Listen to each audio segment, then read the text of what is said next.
What's up, the YouTubes? It's Wednesday night. Time to get down. Big D and High Five Vega. What you say, Mr. Vega? What's going on, man? I was on mute and I I didn't know. I wanted to make sure that I had my computer muted. I'm checking the audio levels right now. Sounds about equal to me. All right. Sounds actually pretty good. Sounds good. Yep. So everybody who's in the chat room right now, just double verify for me, but I did put on my headphones this time on the computer and make sure. I think last time we had some differences in the audio. Just give us a thumbs up if we're good. Sounds good and equal. It's how we like it. Equal. Oh No man. loud D, no loud Rob. Oh, you know what I got to do, Rob? I got to bring up the document. I mean the screen that we want to share. Yeah, bring it up. We are on the ball. Big D is on the ball here as usual. Not. It's all good. Just take me a second. Oh man, Craig says I need to get a haircut. What, to be like me? I don't know. Well, I let it go one more week. before we get started, I normally wear the blue hat in reverse, and I do that because this spot right here, because of the light up here, I can't quite, I got anyway. I don't have a makeup artist here to help me out, but my blue hat, the dog got a hold of it today. Bad dog. She's outside right now, but she's on the back deck. It's raining, but she's dry. She's got food. She's happy. All right, let me share the screen here so we can get this party started.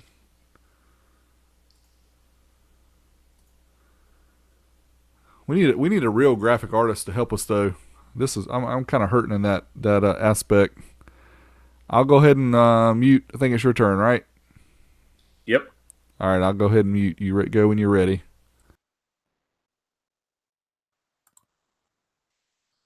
5, 4, 3, 2. Welcome to 12 Volt Talk, episode 33, Car Audio Do's and Don'ts. It's me, your boy High Five Vega. I'm found at youtube.com/High Five Vega. Joined, as always, by my good buddy Derek. What's up, D? Hey, what's going on, Rob? This is Derek from Williston Audio Labs. Check me out at willistonaudio.com because I may not always go to YouTube. Sometimes we say the YouTube URL, like YouTube is always going to be there. Somebody may be watching this in 2050 and say, what is YouTube? But then how would they be watching it? Anyway, it's all about controlling your own content. So go to Wilson Audio. Right now it forwards you to the YouTubes, but in the future it may forward you to MeTube. I don't know. But I'm glad to be here, Rob.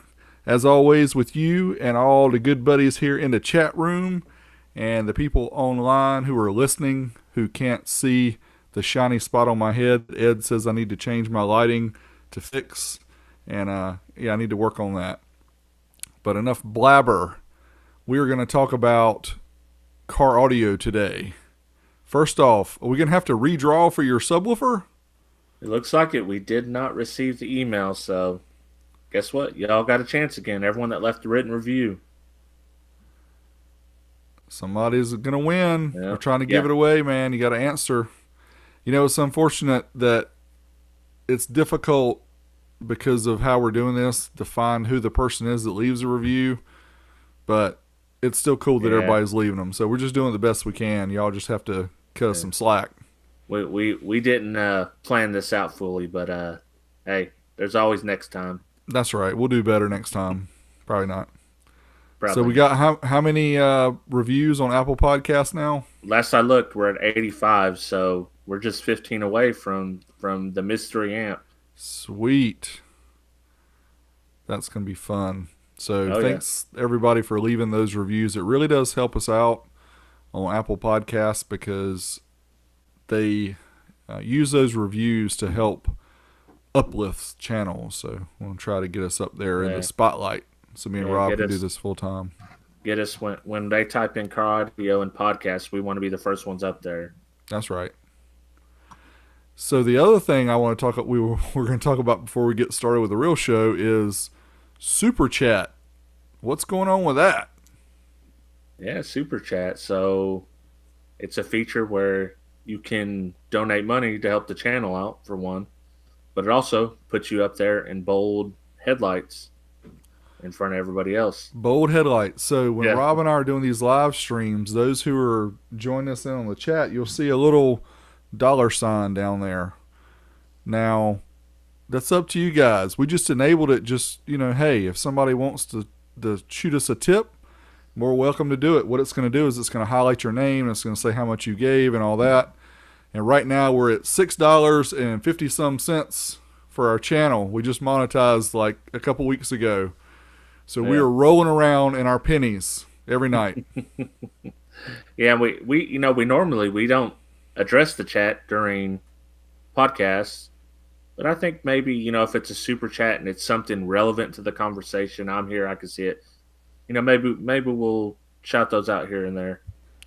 Yeah, I agree.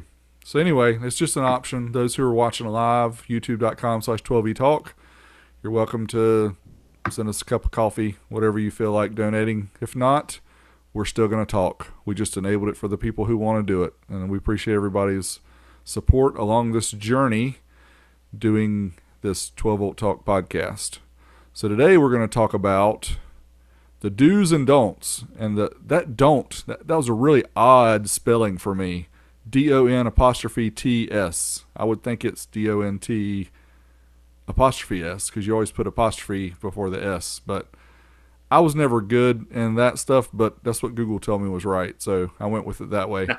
But we're going to talk about the things you do and the things you don't do in car audio. The thing you don't. The don'ts.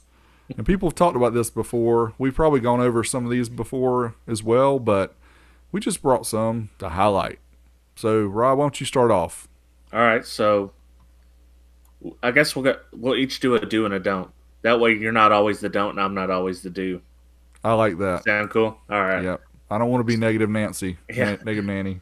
So the first do is make sure that you fuse your main power run from your battery. Very, very important. I know there's a team no fuse hanging out there, but do not do that. What would be the benefit of not using a fuse? I guess a straight run of uninterrupted sound quality. Power. I don't know. Does it feed your electrical system better without the fuse kind of resisting everything? What are we thinking here, people? Yeah, who knows? There is no reason not to use a fuse. Now, there could be some of these Chinese fuses that say they're like 300 amps and they're really like 100 amps. Well, we can't help you there. Yeah. But at least it'll blow. At least it'll blow. That's right. And that's the whole purpose of a fuse. Yeah. If the fuse continues to blow, then it gives you an idea, hey, there's something going on here I need to look into more. Maybe get some better name brand fuses first. But I've never had a problem with the cheaper ones. Yeah. Really. Now, a lot of people will only run the main power run fuse. And if your amp's internally fused, you're still kind of pushing it, but at least you got the fuse for safety, like so you're not starting a fire or something like that. That's the most important thing. You can burn an amp up and hey, you'll live to fight another day. Yeah, so you can be like Billy Joel. You didn't start the fire. Yeah. You knew that was coming, didn't you? Always. Yeah, we need our sound effects. Where's our mixer man? Yeah, we need a mixer board. So let me hit with the don't. Don't put bare wire in your stock terminals and call it good enough. Now I'm talking about the stock battery terminals. I've seen plenty of people just stuff bare wire in there and try to jam the terminal. I can't talk tonight. See, now you got me messing it up. Terminal. I swear I got Coke in here. I'm not T-Fade. All right. Yeah, you got me. I tell you, man, that one put a brain teaser on me. Yeah. Terminal. Yes, terminal is the correct pronunciation. But, yeah, that's you want to make sure you make a good, solid connection to your battery, obviously. Get some of those nice terminals. It makes everything easier to hook up when you do that. Yeah, there's plenty of them out there. Yeah, and they're not that expensive either, not super expensive. So definitely do that. Well, Yeah, that's a good start. even if you go with the most basic one, that's just the little ones you can get at O'Reilly's, AutoZone, or whatever that are around $2-3. Yeah, got to do something there. So another do make sure you use crimped or soldered lugs. Yeah, for sure. Because the problem is this kind of combines with the battery terminal. If you're not using a crimped or soldered lug and you're just using bare wires, that's not going to be very good. So anything that you're doing a connection on that, I think you should have a crimp of some sort or a soldered terminal on almost everything you can, including even your amps. Sometimes it's easy to use bare wires, but specifically on your power and ground. Yeah, it's sometimes we just don't think about it enough. Think about how people cut corners, but there's enough information online when people are looking up how to do these things. They should not have to jerry rig it that bad and not use the proper terminals. Especially now, you can get them on Amazon for 2-day free shipping for relatively nothing. So there's not an excuse. I do remember back in the day, getting the wiring, getting the terminals, getting all that stuff. You could spend quite a bit of money because you didn't have the resources that you have today. So I just don't think there's any excuse of not doing that properly. And watch videos on YouTube. Watch people do it if you don't know how, to crimp or what, a crimping tool, what that is and how it works. Yeah. We sometimes, oversimplify things by thinking people should just know how to do this. But, maybe understanding where to crimp the wire and make sure you actually hit the metal and not just the plastic. Yeah. Yeah, and the old, especially on these older amps with the terminal strips, that's where you really want to try to get some kind of terminal on it, because if you don't, that wire is speaker wire. You're typically putting on one side or the other. It's just easier to pull out. You're asking for trouble when it comes to that. Yeah, and you have to remember that the vehicle, when you're going on the road, you're vibrating, you're accelerating in your Honda 2.0 liter, throwing your head back in the seat. You're really moving around, so it's a high probability that you're not going to be able to just wrap something together and it work or stay that way. So the other part, the don't cut your factory wiring harness or use T-taps. That's a bad thing, because if you ever go to sell your vehicle and you've cut the factory harness, boy, what a mess that is. Yes, it's a disaster. I mean, you're going to be on Google trying to figure out which wire is which on your specific car. It's a disaster. Or the poor guy who buys your car is going to go through that saying, what in the heck did this fool do? Yeah. But I mean, again, the kits on Amazon and other places online, Crutchfield and whoever you like to use, they're not that expensive, people. Make it clean, make it easy. Yeah. I mean, Walmart sells them for almost every vehicle too. That's true. Walmart has them. Yeah. Yep. So while you're there getting your groceries and your halter tops and your Block Punk $10 12s head units and $10 head units, 12s. Man, you just don't even know what Walmart's got nowadays. Yeah, they ain't fooling. You will find out if you keep watching, because we're going to show it. I spaced on what I was thinking about the connections, the crimped or soldered connections. I was thinking of head units. I had that in mind when I said that, because a lot of people, two wires together, little black tape, and they call it good. That's something that you never get back into once you've done it. So that can cause you all sorts of headaches if you don't do it properly. Yeah, what about those the home wiring connectors, the ones that twist on? Yeah. Shouldn't use those in a car. I mean, obviously electricians use them in a house, but think about this. Your house don't move. And your house stays in one place, hopefully. Yeah. Well, and that's solid core wire, so you're actually kind of threading them in there. Now, exactly. Crimp caps, I mean, a lot of people use crimp caps. I ain't got no problem with those. Twist wires together, crimp them. Some people do. but I don't. I think they're just fine. Yeah, I mean, it can work, but again, are you going to do it the right way, or are you just going to get by? Do it the right Yep. way, people. Yep. So we already covered the aftermarket, the harness, and the two wires together. What are we going on to? It says here, do solder wires heat shrink and use properly crimped terminals? Okay, we already went over that. Yeah, Don't run. again, there's a lot of videos online. I'll be the first one to say that I'm not the best with soldering. I played around with it and I'm getting better, but I'm not the best at it. But twisting the wires together and get the solder to stay on them, it's really not that difficult. But you can watch some videos and just practice, and you can get it so it works enough. I mean, it's kind of like, I don't want to say it's like welding, because welding is way different, but everything works better with a little practice. So you can watch people do stuff all you want, but until you try to do it yourself and learn, that's going to be your best way. So I mean, soldering iron is $10, and the solder is only a few dollars. So you just get some of that, and when you connect wires together, the ones that you want to stay in, I would use those. I would definitely solder them and use the heat shrink. And if you can't get a heat shrink gun, you can use a Zippo lighter, or you can use your hair dryer that I don't have. Yeah, definitely. Soldering's not hard, especially two wires. That's not like you're soldering something to a board, or that's a totally different case. Just about anybody could do two wire solder, or use those. They got the ones that are just heat gun activated. Oh, Have you those seen are those? so cool. Yes, Mark Cardio Fabrication did a video Sure on did. those.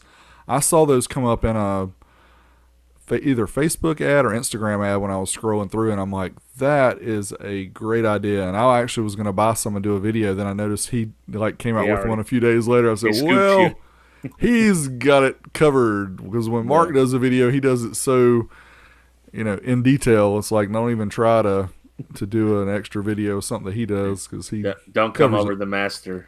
Yeah. So I got a very important don't for you here. Don't run your power and RCA wires together. Well, unless you want to hear the alternator whine, and you just like to hear that buzz when you speed up. Remember how you used to have a manual transmission? You could rev it up and you hear the zzz coming out of your tweeters. I don't think people really like that. So No, I mean, you can have that happen if you use a Pioneer deck. Almost any of them. It seems like. Ooh. Now, that. see, Rob, I think this goes back to the Pioneer deck that has the cell phone holder on it. I think you're just real salty from that. Is that what Was it that is? a Pioneer or was that a Sony? I'm pretty sure it was a Pioneer. Did I get that wrong? I don't know. I think it's a Pioneer. But yeah, the one that holds the cell phone up, man, we talk about it all the time, and we have people email us that don't tell the manufacturers to get away from using GPSs, because we're truck drivers and we have to have our Garmin GPSs. I'm like, have you ever used Waze on a cell phone?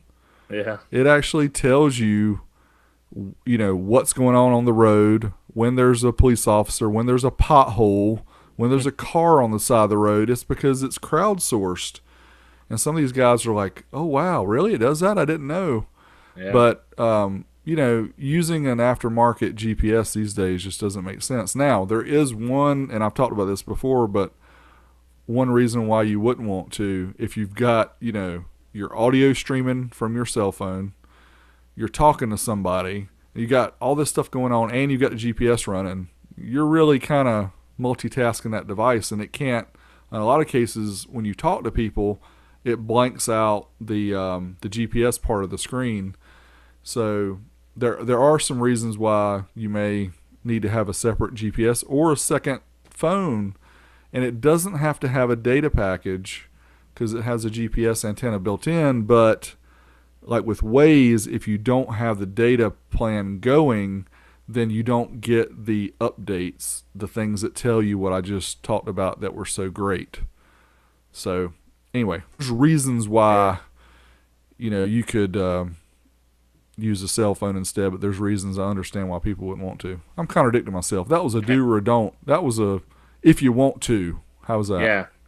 Yeah, and that is why you don't run your RCAs and power wires together.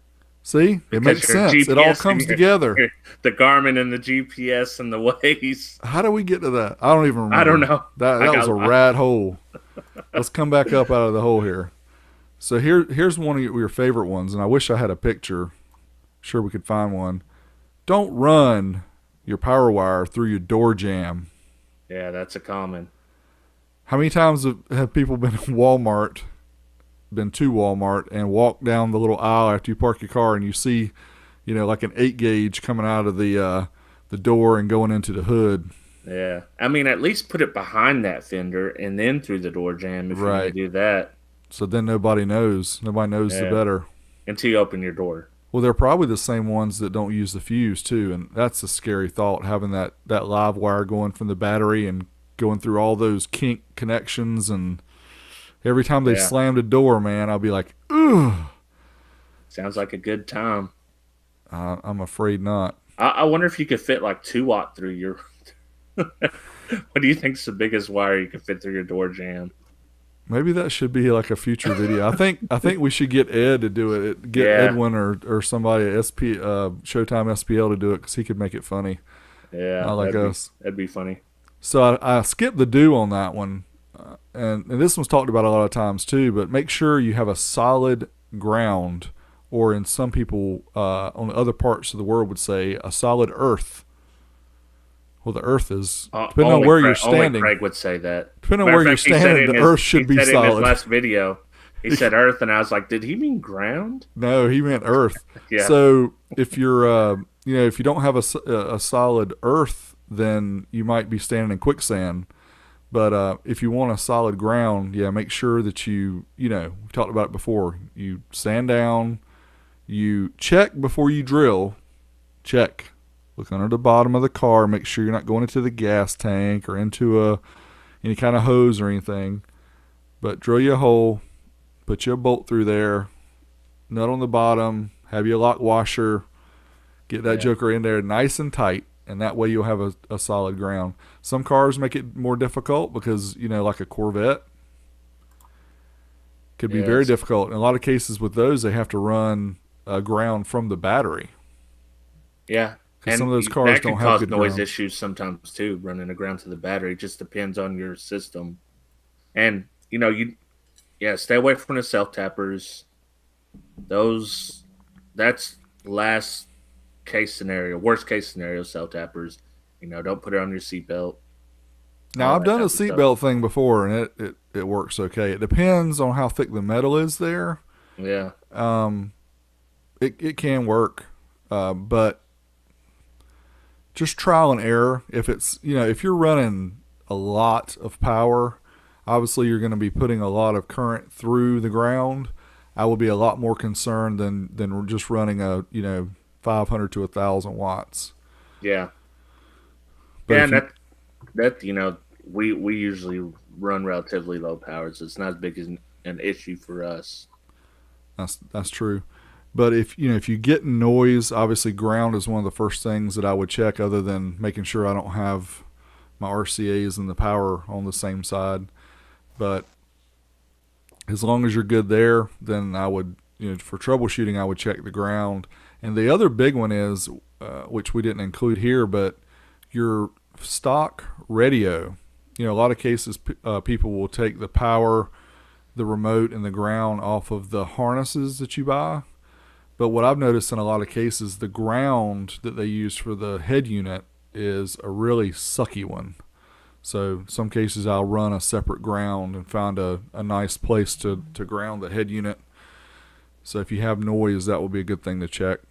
Yeah, for sure. And especially if you're using the power from the speaker, from the head unit. Some of those I remember some of the old Alpines and Panasonics, they had 10 gauge wire coming out of for power and ground. So yeah, you definitely want to run those straight to the battery, because they even tell you in the manual, don't run them to the fuse block. Cause problems. All right, what we got here? Oh, we're going to start with a don't. We're going on to buying car audio. So this might be the biggest don't of all. Don't pay attention to the max power ratings and we got the perfect guy here to talk to you about it and give you some pro tips. Well, that goes back to why I bought the dyno in the first place. Well, I don't know. I'll rephrase that. I didn't buy the dyno to test these new amplifiers that had these crazy ratings. I bought an amp dyno to test the old school amps that I had all these years ago. I wanted to see how much power they had. But the more I tested amplifiers, people were more interested in the new and finding out what they really did. And what we quickly noticed is a lot of these ratings were way bloated. So the good thing about it now is there's so many people that have amp dynos. You can look at all the channels on YouTube. You can also Rob test amps. I test them. Ryan at Budget Gym and Budget Bus test them. Steve Mead tests them. Wow, there's a lot. I know Cody Johnson tests them as well. And there's a website. It's amp-performance.de. And this is a guy over in Germany who has a very, very extensive list of amplifiers he's tested. He doesn't use an amp dyno, but he has some sophisticated enough equipment where he can test a 1% THD. And that's a good place to go to check. I think the manufacturers or the companies that sell the amplifiers are now starting to understand that people really want to know what they're buying. So I still hate that in 2019 we can still see these things that come out that say they're 3,000 watts that are with a 15 amp fuse, but the only thing we can do is just test them and shame them, right? Yeah, I mean they're still doing it because people are still buying it, and until people decide, hey, we're not going to put up with this anymore, they'll continue to do it. Yeah, well, or regulation. Unfortunately, we sit here and talk about this every week, but you have to remember, just like anything else, when you go to, I don't know what the example is. I'm just thinking of one off the top of my head. If I'm going to Lowe's to buy a new cordless drill, okay, I go to Lowe's and walk in the store. There's a Makita, there's a DeWalt, there's a Porter cable. There's a blah, blah, blah. Who knows what brands, right? If there's a brand that's half the price of the other ones, but it looks like it has the same features, like in our case, it looks like it has the same wattage, then if I didn't really take the time to do a Google search or, search on that particular brand, then I might think, hey, I'm paying more for the name over here. And why would I do that when I can get, the same product at half the price? And I think that's the part where it's not really fair to the consumer because they're not really getting the same item that the more expensive ones are. But I guess that's the only example I can think is that we talk about it all the time like people should know this, and a lot of times when I talk about it, people are like, well, who doesn't know this? I said, well, not everybody who buys car audio or gets into it takes the time to do the search to find it out. They just start looking and say, "Ooh, I can get this amp off of eBay for $55 and it's 3,000 watts."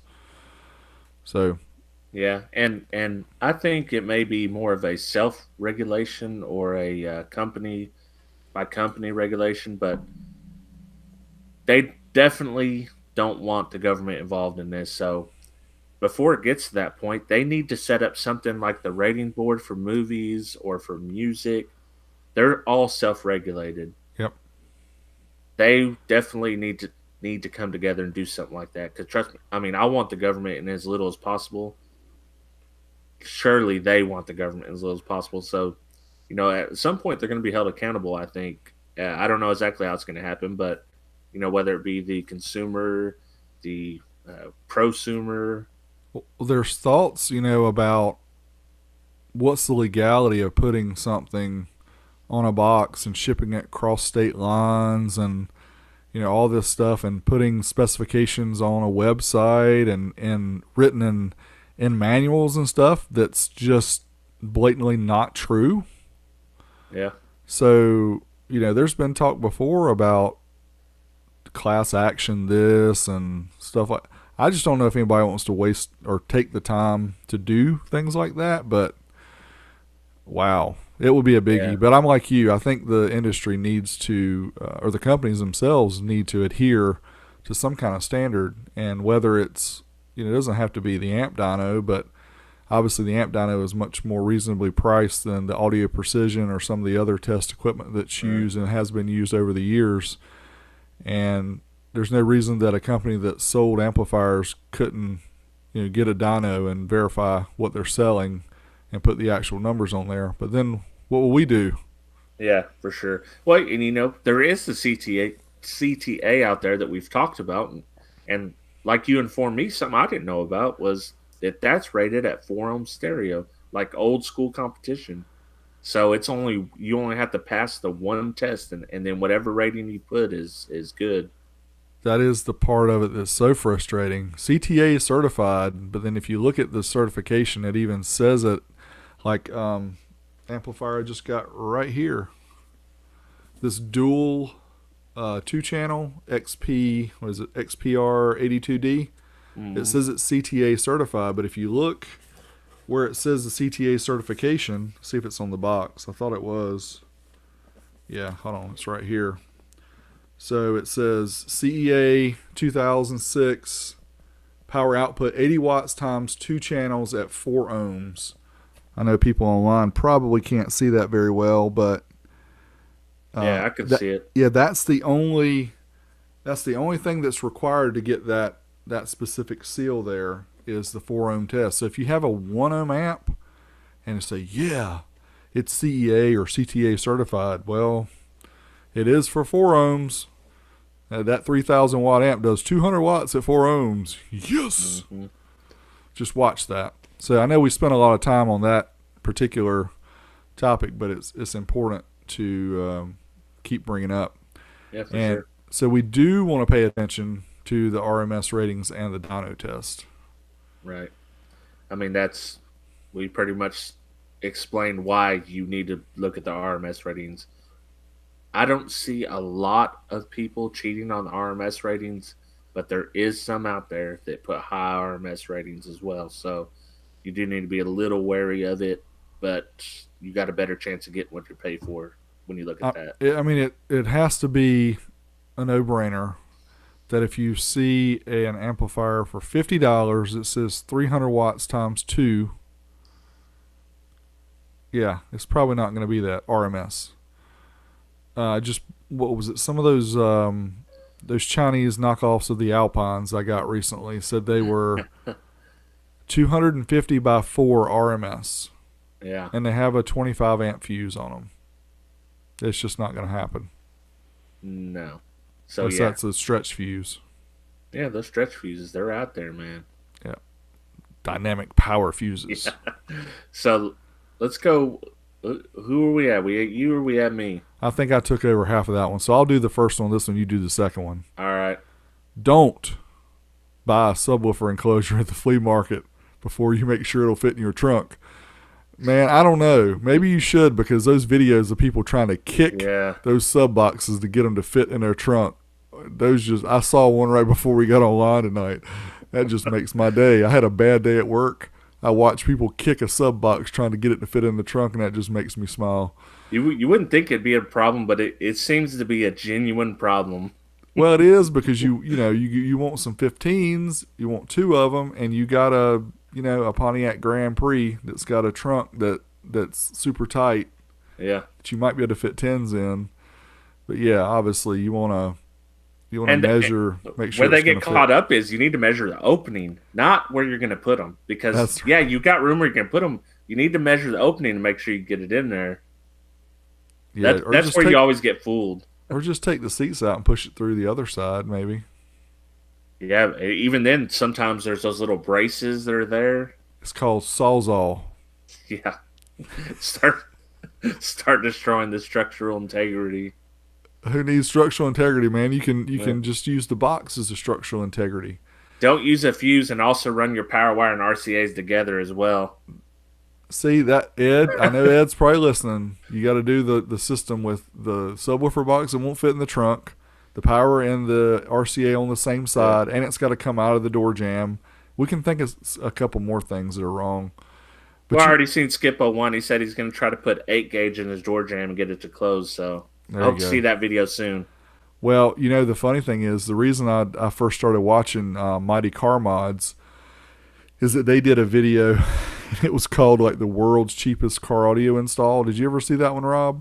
No, I didn't. Okay, well, we'll have to find it and I'll link it because it's got, I don't even know how many million views, like maybe 5 or 8 million. But they literally used like some Romex as their power wire. Oh no. And yeah, and it was pretty bad. But they did it and it worked. And it was the cheapest install I'd ever seen. But yeah, I I bet I guess could do it cheaper. we'll show that for stuff that you shouldn't do. Yeah, for sure. All right, so do visit the flea market and thrift stores occasionally. You might find a gem. And that's one you added, and I don't get to do that as much as I'd like to, but that's a solid piece of advice. Yet it's every day, when I'm scrolling through the pictures on Facebook and the groups, I'll see somebody post some, wow, what's that? And they're like, oh yeah, I got it at the Goodwill or the Salvation Army. And I'm like, what? Or the yard sale. People drive around on Saturday mornings, and that's the ones, that get up early. The early bird gets the worm. They drive around those fancy neighborhoods when they have yard sales. They can find some really nice stuff. And people usually just want to get rid of it, so it's pretty cheap. Yeah. That's a good way to find some old vintage home stereo stuff as well. Because, that's the kind of stuff that's going out. People are getting rid of it. They don't care about it anymore. Or the original owner has passed, and, the new people, they don't know anything about what they're sending off over there. Yeah, they don't understand those analog dials. So where's the digits? Yeah. I don't understand this rolling dial. They like the push button volumes. No, they don't. They can't. Nobody likes that. Don't talk that madness. You're going to get these companies to start putting more head units with push buttons. All right, so for the next don't buy the most powerful amp and subwoofer you can find without a plan. And I don't know. Rob, when you did your first system way back in the day, you really just wanted bass, right? Yeah, for sure. So you probably, like, your buddies at school or whatever were talking about what they were going to do, and everybody tried to one-up each other. So the difference is, back then, we were talking about a high-powered amp. We were talking about 200 watts. That was like, what? You got a 200-watt amp? Nowadays, 2,000 watts is obtainable for the same price. Is a small, but it's a small amp. They're like, oh, you're only doing a 2K? Yeah. And yeah, so you get that in a sub, and then what? There's a lot of other components that you have to figure in. Electrical system, wiring, knowing how to put it in without running through the door jamb. Yeah. Yeah, and your big 3 upgrade, and it's to run 2,000 watts. It's still as serious as it was back in the day. Only now it's kind of played down because, like you said, the small amps are 2,000 watts now. Yep. So it's really cheap to get the amplifier and the subwoofers now, but then people don't take into account the other components that they need. So I've got a challenge for people out there. This is my challenge. Keep your system under 1,500 watts, maybe under 1,000 watts, just to see how good you can get it to sound without buying these super expensive, well, not even super expensive, but super powerful amplifiers that require all this electrical upgrade. Get you something that you can run on a stock system just to see what you can get out of it. I think it's a lot more fun to try to, get sound like we're going to talk about here later in the show, which is something I'm really excited about, is the $150 SPL challenge. So something T-Fade's been doing for years. We'll link to them in Everyday Audio's, their podcast. But, the $150 SPL challenge, that sets a real tight limit on your budget. $150 for subs and an amp. And just to see how much sound pressure you can get out of it. Now, not everybody's into SPL, I know. Some people rather do sound quality, but still, it's a fun, way to test out car audio equipment, test out sub boxes, test out ported versus sealed versus bandpass versus, fifth order, sixth order, whatever. But Just play around with it. It's fun. It's Yeah, car audio. It's supposed to be fun. But if you do something like this, $150, one thing that you're not going to be able to have is a high-powered amp. for sure. Or high powered in the sense of high powered per dollar, I guess. Yeah, I mean probably the biggest amp people will use is probably the Boss, the one that does 1,000 watts, Yeah, because it's right around $100, and you can still get a couple of the cheap subwoofers. But anyway, this is fun. We'll talk about that later because that's pretty fun stuff. I want to try to get more people to play around with that because I'm the last person that would do SPL, but this just seems very neat to me, especially showing videos of people doing it. It's going to be fun. But I digress. Let's go back to the do's and don'ts of car audio. all So we right. talked about don't buy the most powerful amp, but we've talked about this before too. So do plan out your system and your budget, or just, buy it all on your credit card and be paying for it the rest of your life. However you want to do it. I wouldn't recommend that. But the example we've talked about before numerous times is buy your 4-channel first. Use it to power your front speakers and your subwoofer. And then as you can afford it, buy your subwoofer amp. And then the additional electrical that you'll need, if needed, if it's big enough, to power the subwoofer amp. It just seems like a no-brainer to me to kind of work into it. I think a lot of times these days people go big and they buy the big amp, the big subs, and then worry about getting all that stuff working without considering everything else that needs to go into it. Yeah, for sure. And if you're just looking for bass and you're going to run off stock speakers, because a lot of people, honestly, that's what they want to do, then make sure that you're planning some sort of electrical upgrade, whether it's an extra battery. Make sure you're running the proper size wire, the biggest wire you can for whatever you're doing. And then you can maybe start off with one sub and say you're only going to run it 4 ohms mono at first, and then you're going to buy another and another. But, uh, you know, plan your work and work your plan. That's what our And, buddy Craig says. and make sure that you check out Mr. Vega's videos on the 1-aught shootout, because he talks about all the different, well, not all of them, but a lot of them, of the Yeah. different brands of 1-aught wires, and he does the most extensive test on the wires I've ever seen, with the flexibility, with the weight, including the jacket, the weight of just the copper, see how thick the copper is, see how much copper you're getting per dollar. Then he breaks it down. He's got a spreadsheet. We'll have to put that in the description below, Rob, so people can go check out your Google document that you created. That was really cool, so you could see. And if someone wants to send me 10-foot links, I'll test them for amperage too. But I That'll don't be got the fun. money to buy 13 10-foot links of 1-aught. Yeah, that's because then you'd have to, if you want to run it from the front or the back of your car, you'd have to splice it together somehow. That wouldn't be good. You can't find butt connectors for 1-aught, can you? Yeah, you can. Oh, that's I've- scary. Yeah, it is. You have to It's not advisable. get like a Coke can and cut it in half and just kind of fold it over onto the wire and heat it up. Maybe not. All right, let's get into our next don't. Don't buy without research. So, research means going on to YouTube, going on to Google, going on to the websites, the manufacturers' websites, the resellers' websites. Crutchfield is a very good place to do a lot of that research. YouTube would probably be right there with it, if not even a little bit better.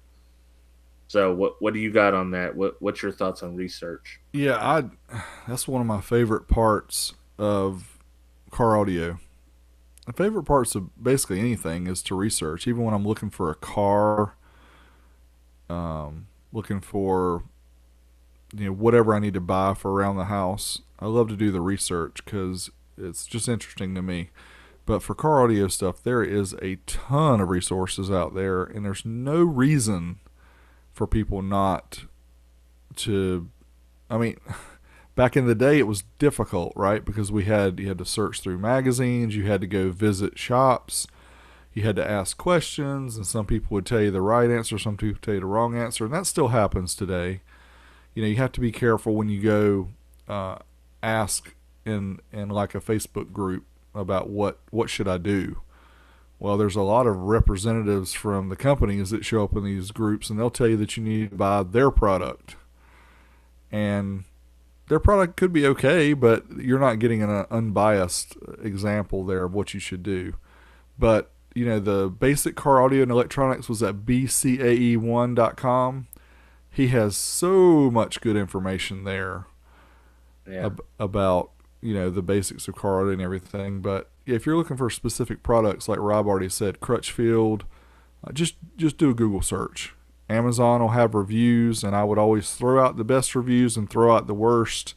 Use the ones in between, the ones that sound like they're paid off, which I don't know, Rob, this is going to be a little bit of a rat hole, but I'm going to talk about it anyway. Have you ever bought anything on Amazon, and then I don't even know if you get it. It's like as soon as you order it, the company sends you an email and says, leave us a 5-star review and we'll send you a pair of headphones, or we'll send you a $5 gift certificate. Have you ever had that happen? You're muted. I'm muted. Yes, I have, definitely. And I've not only had that, I've had someone offer to send me products to leave 5-star reviews for free. Yep. Just out of the blue. I've seen your YouTube channel and this and that. Yes, it happens. So if you guys are ever on Amazon, and I think I talked about this before too, Rob, but when you see a reviewer that says Amazon Vine program, VINE, those are the people who have left enough reviews that Amazon noticed that they're a good reviewer, and they will get free products in order to leave a review. But they're not sent from the manufacturers or the companies. They're sent from Amazon. So in most cases, the Amazon Vine reviewers can be trusted. But what we just talked about, it happens all the time.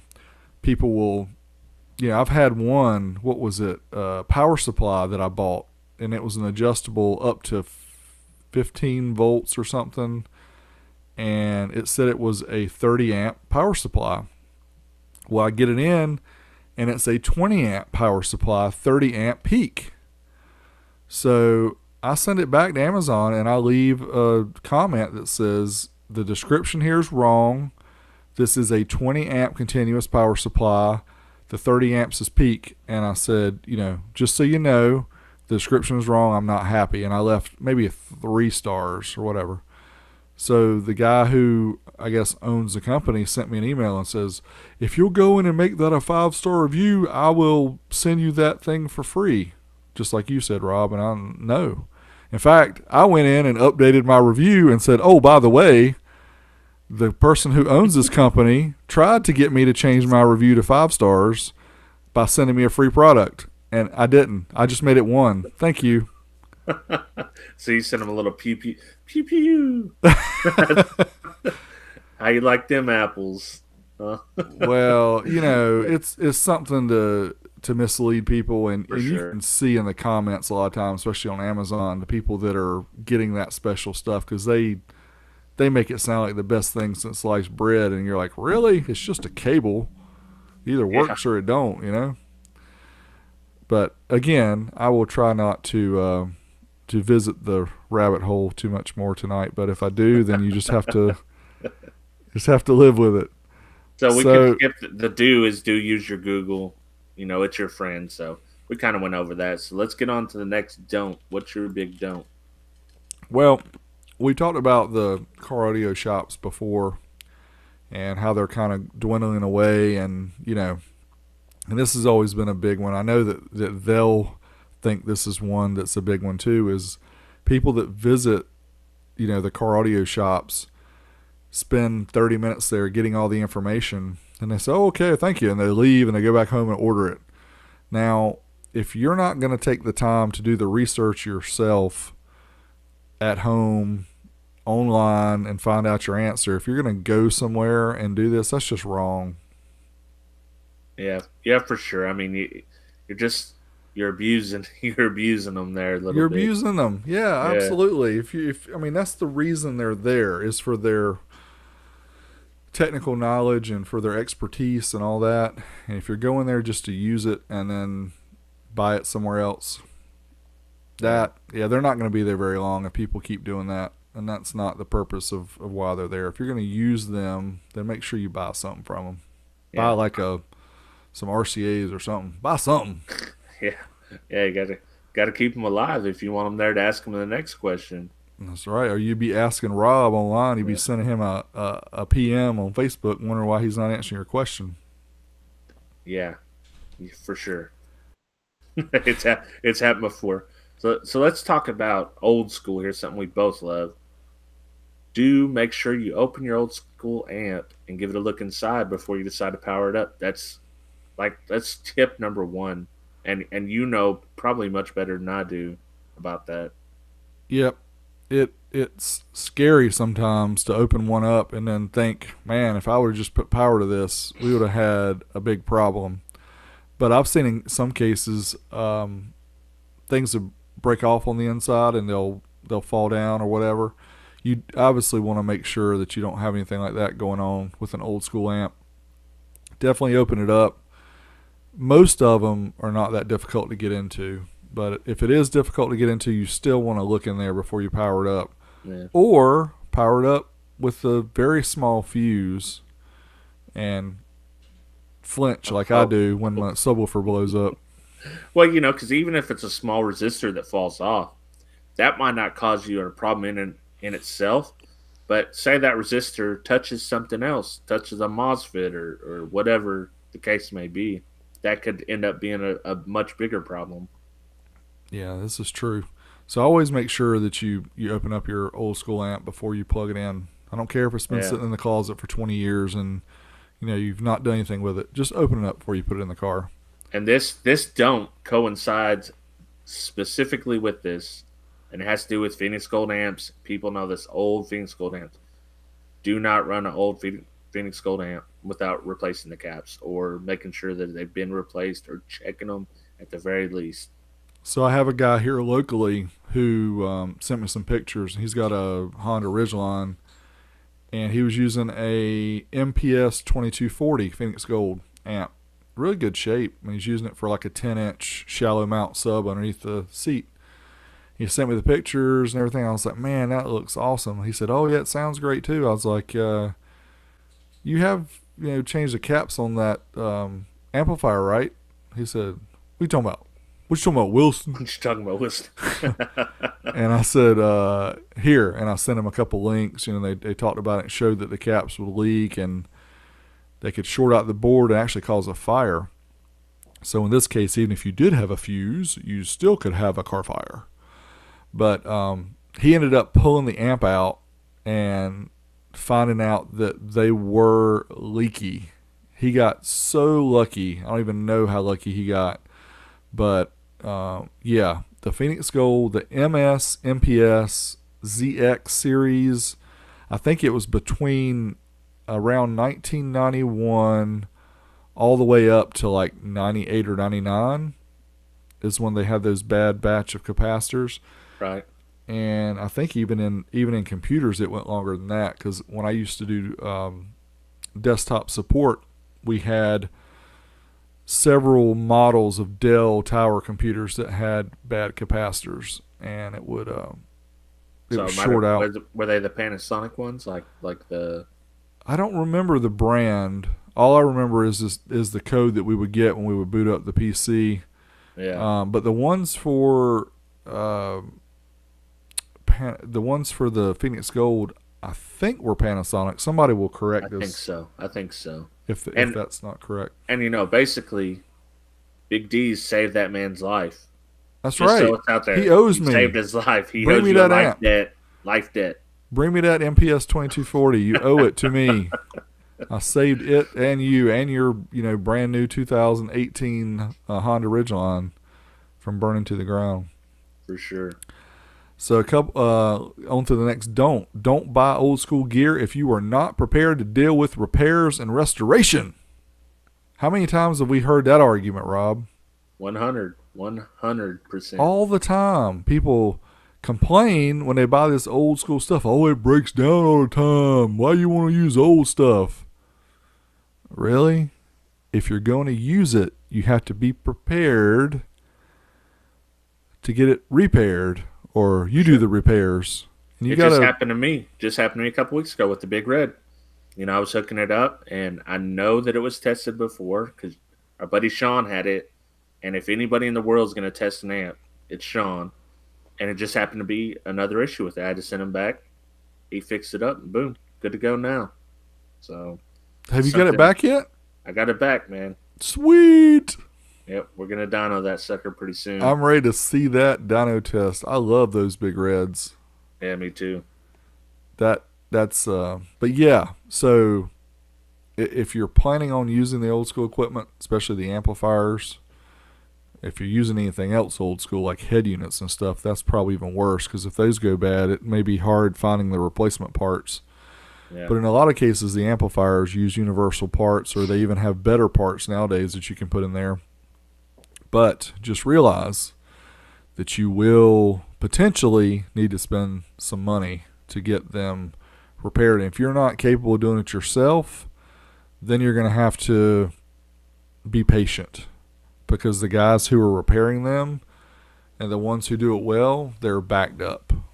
Yeah. And they always have a lot of stuff going on. So sometimes it can take, at a minimum weeks. And I think in a lot of cases it can take months to get things back. So yeah, and that's just it may only take them an hour or two to repair it, but they've got a month's worth of work to get to your amp.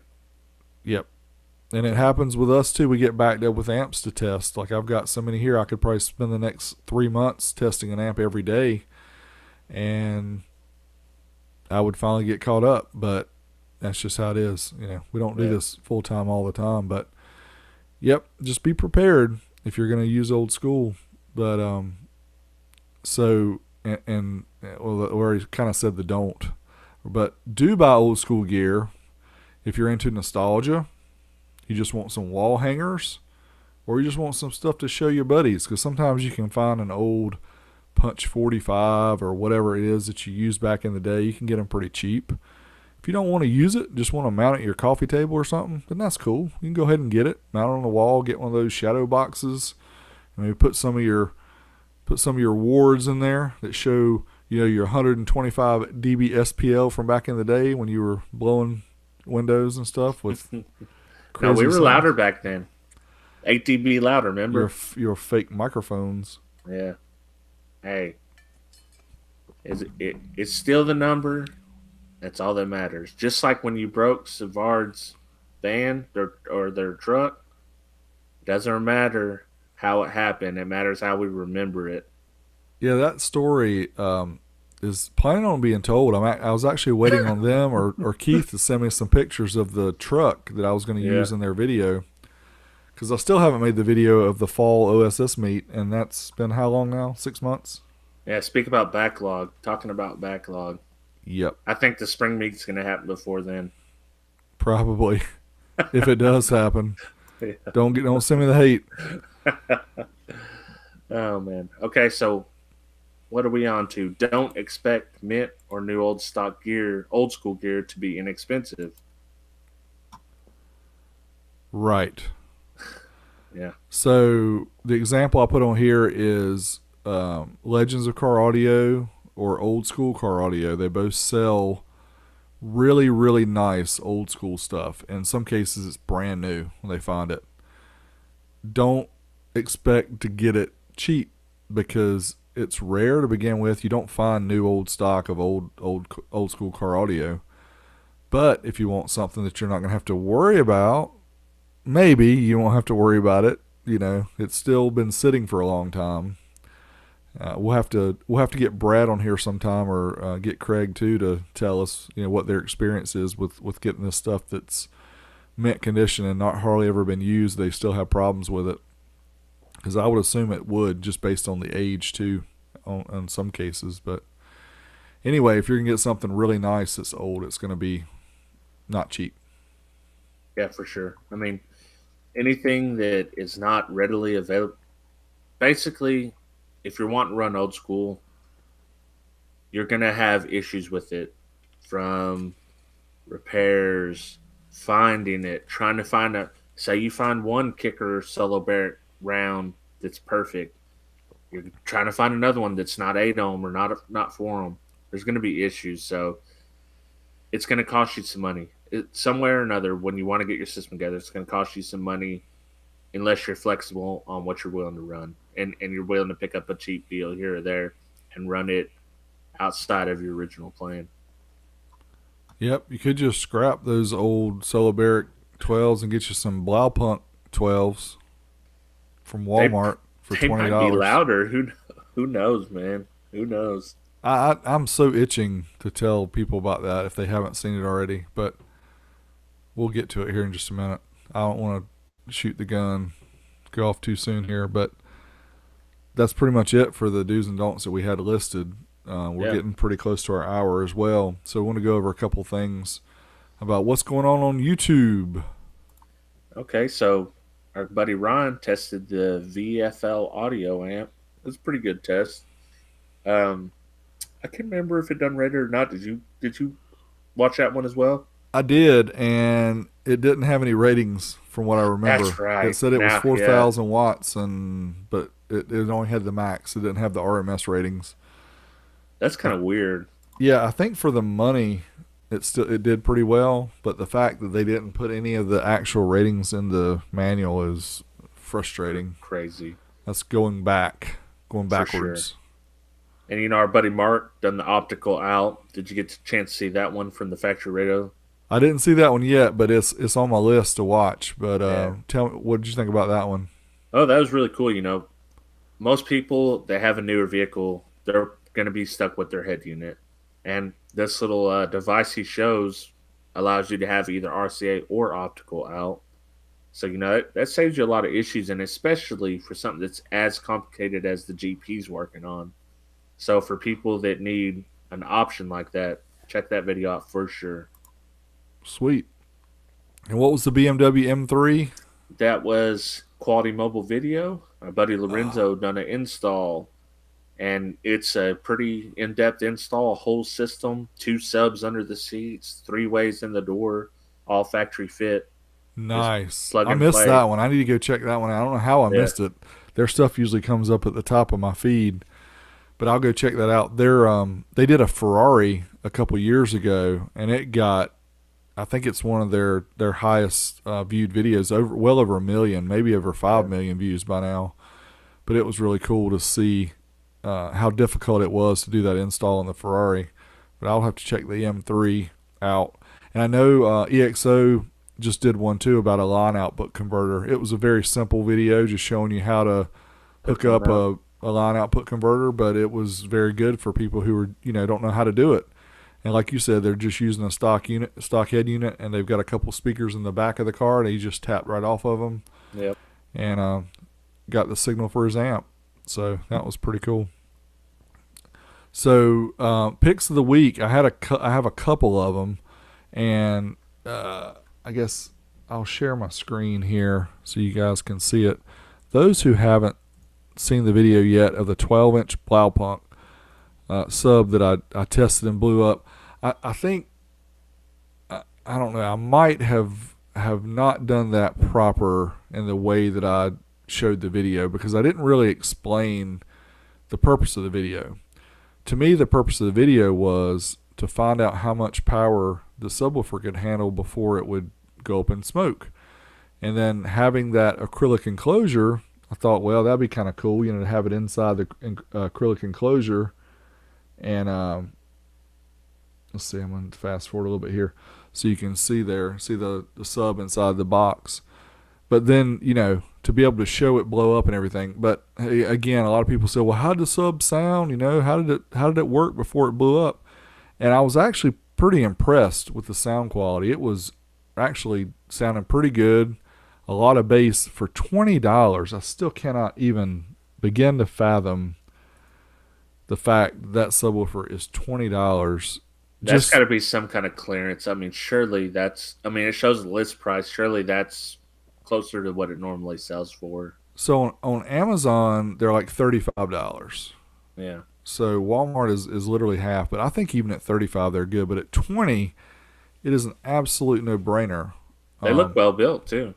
They're for the money. I mean, they're very decent. I mean, I would put it back to a little bit nicer than like a Series 1 Rockford maybe the base, the very generic kickers like the Yeah. Impulse series or something, kind of like that. But I got more flex of it than I thought would. And Yeah, for sure. then they said, you're not really supposed to use a ported box with it, but Oh, it is it? Did it say that? well, somebody told me that actually took time to take all the specs, but I'm like, I was just going to use the box that I had. I didn't Who really care cares? about that. We're just gonna blow it up anyways. That's right. That was the whole point. But yeah, that was a pretty amazing subwoofer. So that's one of my picks for $20. And I think a lot of people have bought them now, but they're still $20. So go check them out, Walmart.com, and I Yeah, would for have a sure. link. I think we'll have a link in the video description because I've already copied it. The other item I want to show you real quick is these banana plugs. I don't know if anybody's ever seen these, but by this company called Cable Direct. They sell a lot of stuff on Amazon, and you know how sometimes pictures versus what you get are two different things. Yeah. I was blown away at the quality of these banana plugs. And the big thing for me, you know, a lot of people like to use banana plugs for home stereos. You don't use it that much in car audio, really. But I use them for the amp dyno. Yep. And these say right here, they're good for like 11 gauge up to 16 gauge. I was going to see if I can find where it said that. But anyway, 8 gauge power cable fits in there perfect. And notice how it has two screws. It has one up high and one low, and they're on opposing sides. It clamps down the wire really well. I am super happy with these, and now I can go ahead and pre-set up all of my wires to do the amp dyno test, and I don't have to switch the cables out quite as much. So I'm gonna order a set of those tonight because you said sometimes they're different. I ordered some off eBay. Let me tell you, they are the junkiest banana plugs I've ever seen. They won't even stay inside of the terminal. oh, that's bad. Yeah, these are flared out. You might be Yeah. able to see by the picture if you're watching it here on YouTube, but they're flared out, so they've got a nice opening here. Yeah. Those look nice. I'm a banana plug junkie. I use them in car. I use them everywhere I can, especially on sub enclosures. Yep. I gotta have the 5-way bonding post. That's my method of choice. Yeah, these are nice. You'll like them. They had let's see, these are 5 pairs for $12.99. They had a 10 pair for like $24.99 or something. It was a little Oh bit wow! cheaper, but they were out of stock, so I had to get the 5 pair. But anyway, they're highly recommended by me. What did you have? Did you have any All right, picks, Rob? I got two picks. My first one, I am old school. Teespring.com/old school stereo. Check them out. Me and Derek are both sporting it today. And my other pick was sent to me by somebody, and it's very cool. Our buddy Ron J.L. White sent this to me, and this is actually the first SMD terminal I've ever played with. And this thing it's solid, man. It's nice, and I like it. I mean, I used to just pass bolts through my speaker enclosure back in the day anyways, so this is much nicer than that. I can put a little speaker gasket terminal on the back, and yeah, this, I don't know which enclosure this is going on, but it's going to go on something nice. So shout out to Ron White for that. He hooked me up. Yeah, that's cool. Thanks for doing that, Ron. I just installed a couple of those on some of the prefab boxes that you're going to see when I do the Rockville K9 video whenever it gets completed, and I use some of those terminals as well, and they're nice. They're very thick, Yeah. very very nice. Yeah, and if you use cheap terminals, you've known that sometimes they crack. When you're tightening them down, they crack and they break, and yeah, Yeah, these it's a terminals nightmare. aren't going to break. They are Yeah. very thick. They're Mac Daddy. So what you got coming up? So what we have coming up, I think Rob and I both are doing this. We kind of teased about it before. The $150 SPL challenge. We'll have a link in the video description below when this video is finished processing that you can see. Take you to 12voltmag.com. They have a leaderboard there that talks about what people have achieved SPL wise, but it also gives the rules of the contest or whatever you want to call it. It's more of a fun type deal to me than it is any kind of a contest. So just to see Yeah, what you for you can sure. do. But again, it's pretty cool. Some people, there's two ways to enter. One is you do subs and amps for $150. The other is you just do subs for $150. And people that are just doing the subs are getting crazy numbers. These guys are doing some super duper tricks. I thought it Yeah. would be more fun to do the one because I'm all about 500 watts or less the subs and see what you can do, and that's kind of what this one is to me. So that's the route I'm going. Yeah, And I maybe we could spin this challenge off at some point after this one's done to our own little type of challenge here. Yeah, I like it. Yeah, and I like stuff like this because it's not, $150. Don't get me wrong. It's not a it's not a happy meal or anything. It's a significant amount for a lot of people, yeah, but it's not it's not unattainable so. amount. It's Yeah, not 1,500. It's yeah, $150. So for you could sure. skip out on going out to lunch for a couple of days and join in on the fun. And like in this case, I've already had the equipment. Derek had some of the equipment. I had to kind of goad him into it because he didn't know at first. But I finally, I mean, it's just stuff like this is awesome because it gets people riled up, jazzed up, and $150, like you said, yes, it is a good amount of money, but it's not ridiculous amount of money.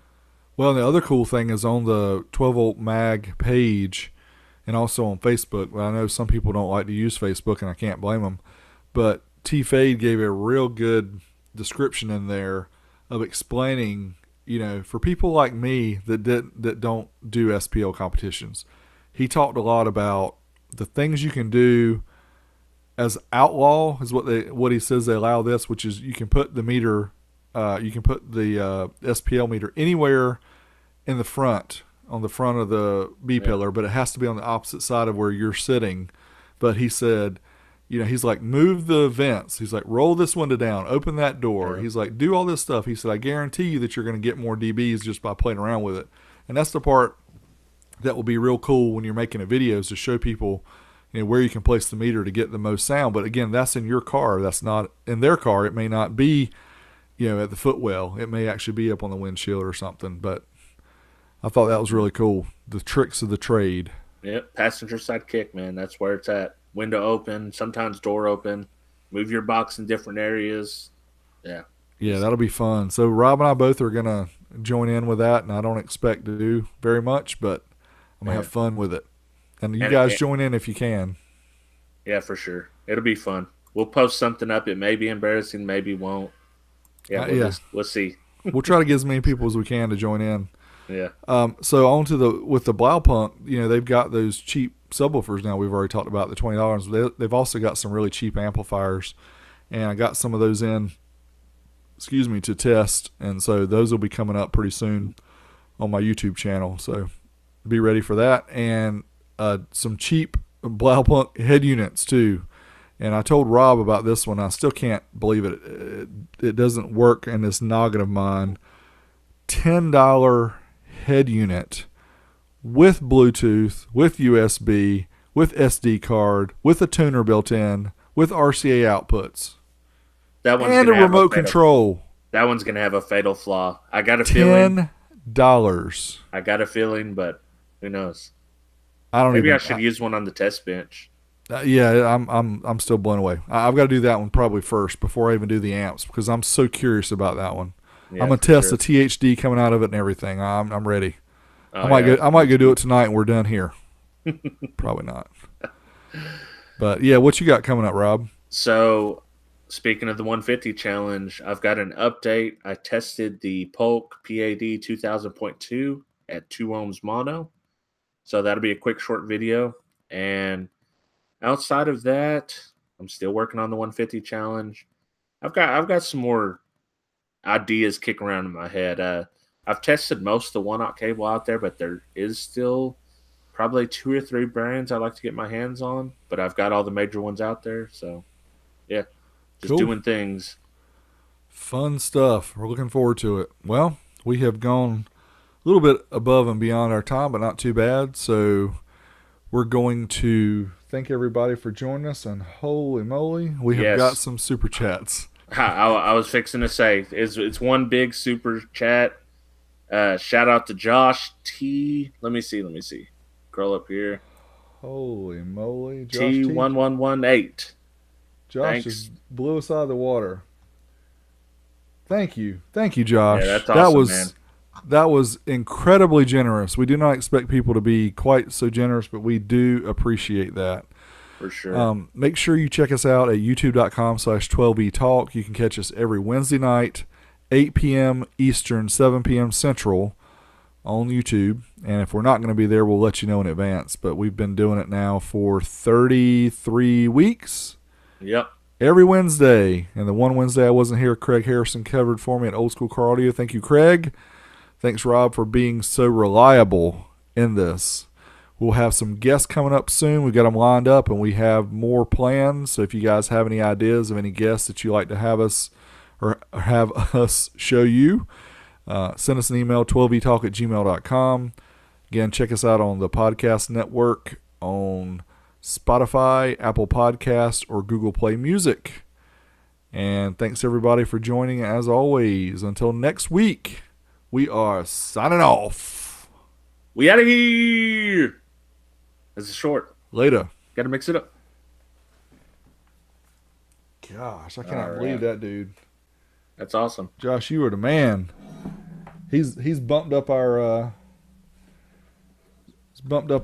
definitely our income. So, and we talked about this before, but like to do the podcast and just to keep the audio tracks on SoundCloud is what we use. SoundCloud is the host. SoundCloud provides the RSS feed and everything to get it out to all the other places where you can get to the podcast. That is $125 or $150 a year. It's like $150. $150 a year. Yeah. So we've been doing this now for 30. That's over half a year. So we're trying obviously to cover that at a minimum. Yeah. Things like this will definitely help out to pay for the storage. Oh, thanks, John Dub. You the man. That's SoundCloud, extra SoundCloud money there. You are the man. Sweet. Check out John Dub 14, Dub Malley on YouTube. He's got some good content out there. His channel is growing. Yeah, and he got an argument with Steve Mead on our chat. Oh, I missed that. No, it wasn't an argument, but. All right, you guys have any questions here? Preach it, Derek. That's what I do. Keep it stock and make it rock. Let's see, we had Skip 01 in there. That was Robert. Let's see here. Yeah, let's see. David says, run that 2,000 watt crescendo on your stock electrical and watch you all die and your amp clip like a mofo.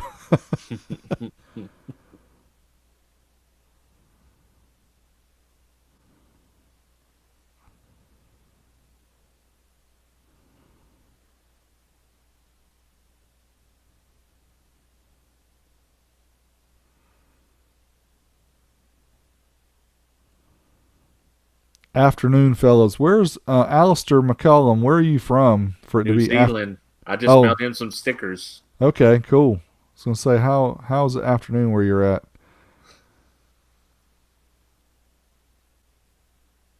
Vega, Mark. Yes, Vega stickers will make it your system 3 dB louder, guaranteed. Or minus 3 dB. Well, just say plus or minus. Yeah, plus/minus.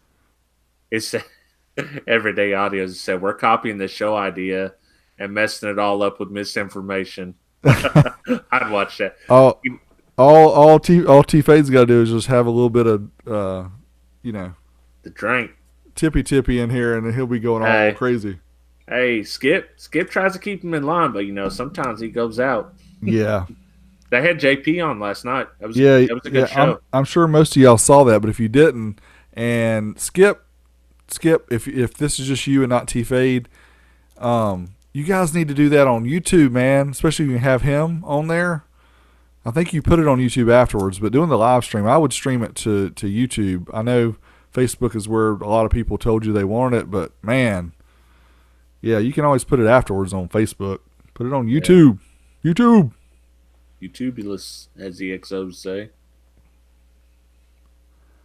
Somebody who's the third ERA? Who is that? I can't remember that. I mess up people's names between their. I messed up his name too. He's one of my Patreon supporters. He's still bumping the Taylor Swift. Oh, hey, is he? I didn't. Did I tell you? His name's Edward. I didn't tell you all the story. Ed, I didn't tell you all the story about the last week and the Ariana Grande song. So right when I'm talking about that, my wife and my daughters and friends of the daughters come in, and they hear me talking about this Ariana Grande song, "The Seven Rings," and when I got done with the podcast and went into the living room, I was talking to my wife, and she's like, "Why are you suggesting that song?" She's like, "That video is horrible," and I'm like, I wasn't suggesting the video. I hadn't even seen it. I was just suggesting the song for the bass. She's like, the girls were asking about the video, and I guess it's a very provocative video.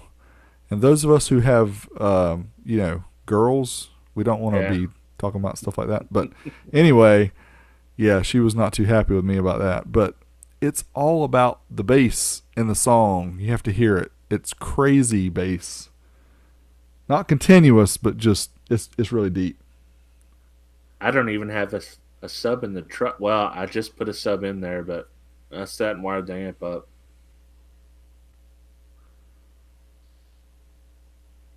Let's see. What else we got here? The only reason not to use a fuse is the insurance money. Insurance money. David, that's just wrong, man. I don't know anything about Nemesis Audio.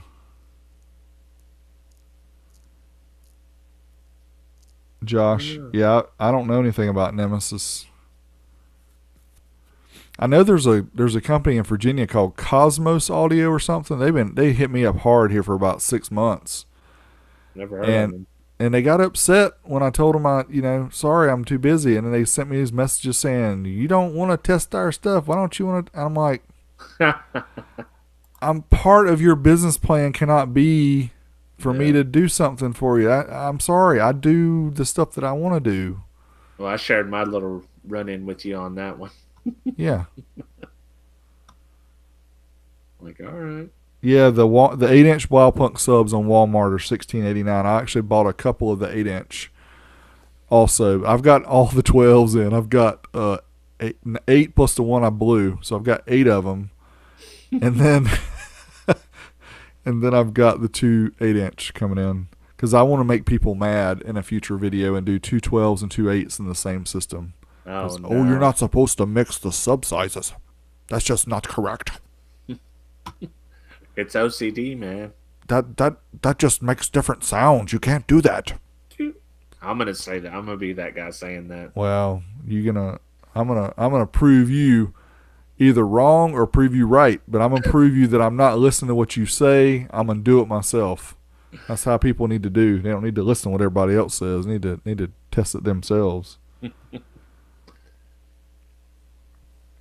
Taylor Swift, look what you made me do. Make your rear view mirror fall off. Got an old Optimus amp from Radio Shack out in the garage. That thing still works great. How much donation to have Vega shave his head? I don't know, Vega. That one's up to you, man. Because I just shaved mine this morning, so I'm not no good with that. Yeah. Like bald? Like with a bit? Dude, it's close. You ain't got but number 1 on the Yeah. Yeah. But it's not a number 1 right now. It's grown out a little bit. Yeah, but mine looks like that after about 5 days. So yeah, you could go all the way down. I don't know. What's your number? SoundCloud. A year of SoundCloud. A year of SoundCloud. Well, we're already almost halfway there. Yeah. Yeah, Skip, and that's the other thing too. Obviously, the the more views and stuff you get on YouTube, the more you can get closer to monetizing your channel and enabling things like this. So when you're doing these live shows with JP or Steve Mead or whoever, and you get a lot of people watching, then you can have some people help out too. So that's just kind of my thought. Y'all do what you want to do. I mean, I understand a lot of people like Facebook. Facebook to me is just a place where I can help share the stuff I want people to go other places and see it, because Facebook is like the devil, and the devil is reaching up trying to grab you. Yeah. So I like open the door and look at the devil, and I throw some stuff, and then I close the door. It's my theory. YouTube's gonna probably be the next devil. We'll see. Yeah, but YouTube pays you. Facebook just takes it. Yeah. Facebook is just like a vacuum cleaner. That's why sucking out your life. I would put my videos on Facebook, but for what? I mean, first of all, they're gonna compress it way more than YouTube. Yep. I've already done that and tested it. Yeah, I don't. And you get nothing. The thing that really drives me crazy is those videos on Facebook that have like 25 million views. I'm like, what? These people turns out they were kind of fibbing on the views too a while back. Remember, they got caught for that. Yeah, there's rumors that Facebook is going to make some changes, so it's going to be more private. Yeah, I think they're making that announcement now because they know people are getting tired of all this stuff. It just drives me crazy that they don't support people that create stuff, and that's what YouTube does. I mean, YouTube has a 55-45 split, but back in the day before YouTube, in order to get a video online so that people could see it was very difficult, because you not only had to pay for the storage, you had to pay for the bandwidth. More people watching your video is a good thing, but then you were having to pay the cost of that file being transmitted between the server and the end user. YouTube does all that for free, and YouTube also gives you a portion of the ad revenue. So it's unbelievable to me that they do what they do, but I think it's great. I'm a big YouTube fanboy. Scuff. Oh, what's up? Nice. Thanks, man. Thank you. Appreciate that, brother. You are the man. You're a hero and a saint. Mama says Facebook is the devil. Scuff. Yeah, thanks. No, seriously, thanks for that. We we just enabled it this week. Again, we don't want to force anybody. If you don't have the extra money, don't want to do it. Yeah. That's cool, but we do appreciate the help, because we have to pay for the storage for the podcast. Yeah, don't believe it. Nothing ever is going to be private on Facebook. That's a good point, Orion, because it's been said in the past, and I think a lot of people have noticed this. You go in and set stuff to private, anytime in the future it can be changed. So I would not put anything on Facebook that you don't anticipate being live public to everybody. Plus, I'm still 50% convinced that Mark Zuckerberg is actually some sort of robot. Did you see him when he had to testify at the? No, but he was scared to death, wasn't he? Dude, that was. I mean, it's very weird. He's a weird dude. I mean, I'm a weird guy, but he's really a weird dude. Well, he's a really rich weird guy. Yeah, I'm a poor weird guy, so that might be the difference. Maybe it's the first time he's been in question about stuff like that.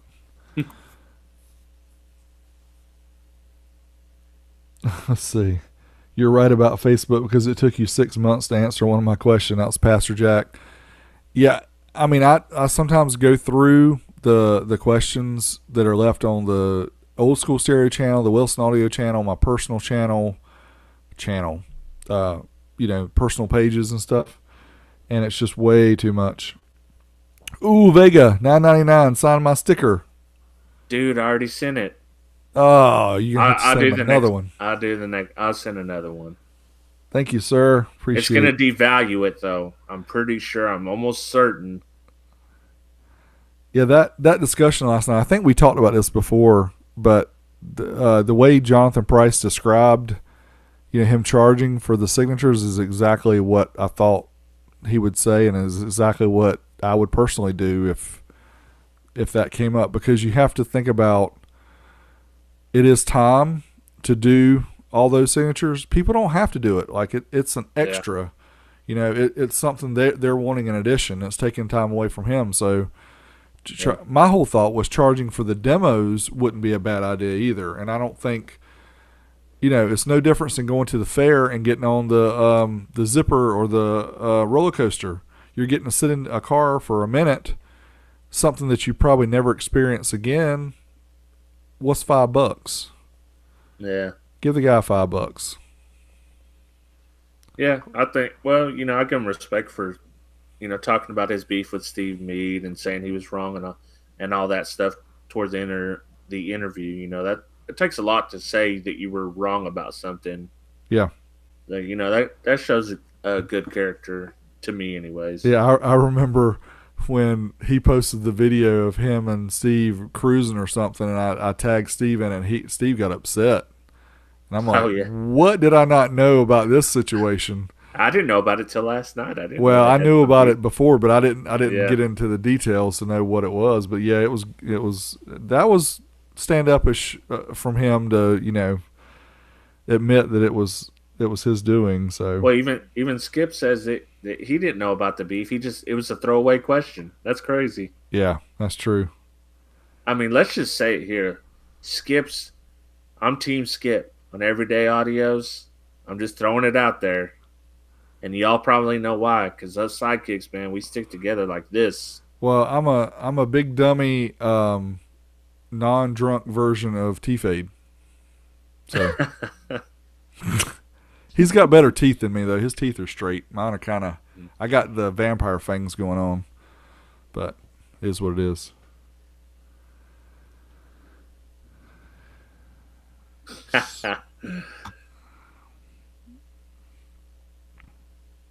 What else we got there?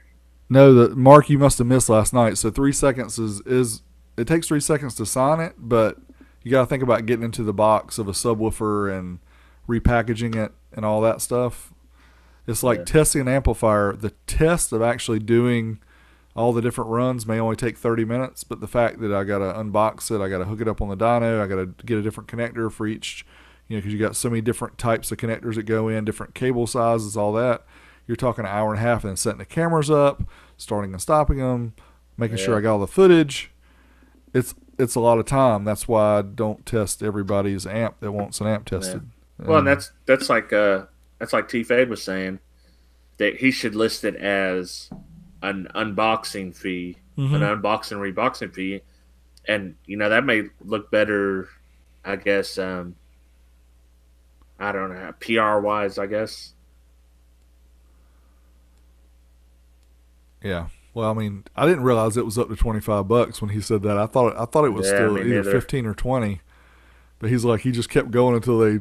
I mean, hey, people are still paying it though. So if he did, do the math quick in your head. 40. Yeah. He said he did 40 at $25 a piece. Yeah. Yeah. That's why he had those stacks of money up there, drug money or something. I don't know. Now, I did not approve of that. I don't approve of showing checks that are being written with big numbers and stuff. That, to me, is showing off, and I don't like to do that. If he wants to do that, that's cool, but, I almost thought I was going to withdraw my mortgage money and just have it sitting the mortgage and the bill money, I'll just have it all sitting here. Instagram, Yeah. I don't know. Hey, everybody's got their own thing. To me, it's not, I don't do that. But, yeah, $10 is about right. Well, I guess, he had to me to sign at $10, so. Do y'all live close to each other? Who, I guess they're talking in there. I don't think that's us. The Brazilians will never die out.